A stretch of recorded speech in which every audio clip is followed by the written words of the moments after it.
Hello बच्चों, कैसे हो आप। आज हम कक्षा 5 गणित विषय की वर्कशीट हल करेंगे।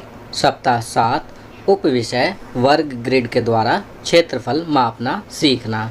तो चलिए वर्कशीट हल करते हैं। प्रश्न 1, रिक्त स्थान भरें। तो बच्चों यहाँ पर रिक्त स्थान है, हमें उन्हें भरना है। मैं एक आयत हूँ, मेरे पास 1 सेंटीमीटर लंबाई के डैश वर्ग हैं। तो आप देख सकते हैं यहाँ चित्र में एक आयत दिया हुआ है और उसके अंदर कितने वर्ग हैं, 2। तो यहाँ 2 लिखेंगे। मेरा क्षेत्रफल डैश वर्ग सेंटीमीटर है, तो यहाँ पर क्षेत्रफल कितना आएगा, 2 वर्ग सेंटीमीटर आएगा। अब मेरे अंदर एक त्रिभुज बनाया गया है, त्रिभुज का क्षेत्रफल मेरे क्षेत्रफल का आधा है। त्रिभुज का कुल क्षेत्रफल डैश वर्ग सेंटीमीटर है, तो यहाँ लिखेंगे 1। त्रिभुज का कुल क्षेत्रफल 1 वर्ग सेंटीमीटर है। आप देखेंगे यहाँ जो ये आयत है इसमें 2 वर्ग हैं, तो ये 2 वर्ग सेंटीमीटर इसका क्षेत्रफल भी हो गया और इसके अंदर कितने वर्ग हो गए, 2 वर्ग हो गए। अब ये त्रिभुज इसका आधा है तो ये 1 वर्ग सेंटीमीटर का हो गया है। चलिए दूसरा प्रश्न करते हैं।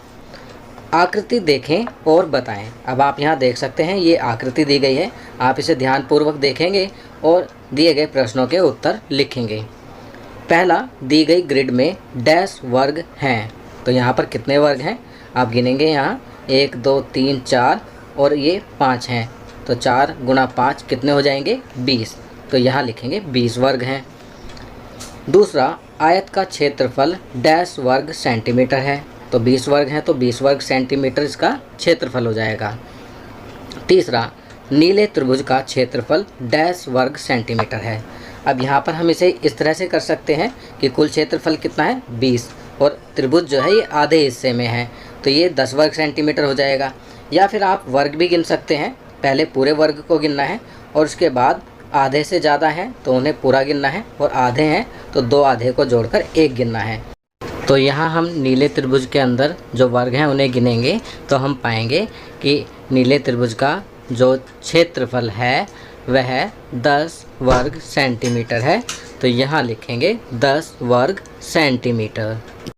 अगला है चौथा, लाल त्रिभुज का क्षेत्रफल डैश वर्ग सेंटीमीटर है, तो ये भी आधे हिस्से में है, तो 20 का आधा हुआ 10, तो यहाँ 10 वर्ग सेंटीमीटर लिखेंगे।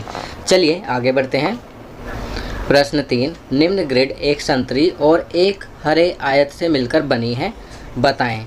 यहाँ आप देख सकते हैं कि एक ग्रिड है जिसमें संतरी रंग और हरे रंग के आयत से मिलकर यह बना हुआ है। पहला प्रश्न है, संतरी आयत का क्षेत्रफल डैश वर्ग सेंटीमीटर है, तो संतरी आयत में कितने वर्ग हैं, 12, तो यहाँ 12 लिखेंगे। दूसरा, हरे आयत का क्षेत्रफल डैश वर्ग सेंटीमीटर है, तो हरे आयत में कितने वर्ग हैं, 8, तो यहाँ 8 लिखेंगे। लाल त्रिभुज का क्षेत्रफल डैश वर्ग सेंटीमीटर है। अब आप देख सकते हैं कि जो लाल त्रिभुज है ये पूरे आयत के आधे हिस्से में है, तो 12 और 8 हो जाते हैं 20, और 20 का आधा होता है 10। अगर आप इसे गिनेंगे तो आप पाएंगे कि यह 10 वर्ग सेंटीमीटर है। तो लाल त्रिभुज का क्षेत्रफल कितना है, 10 वर्ग सेंटीमीटर। चलिए आगे बढ़ते हैं। प्रश्न 4, दी गई आकृतियों का क्षेत्रफल निकालिए। ग्रिड के हर वर्ग की लंबाई 1 सेंटीमीटर है।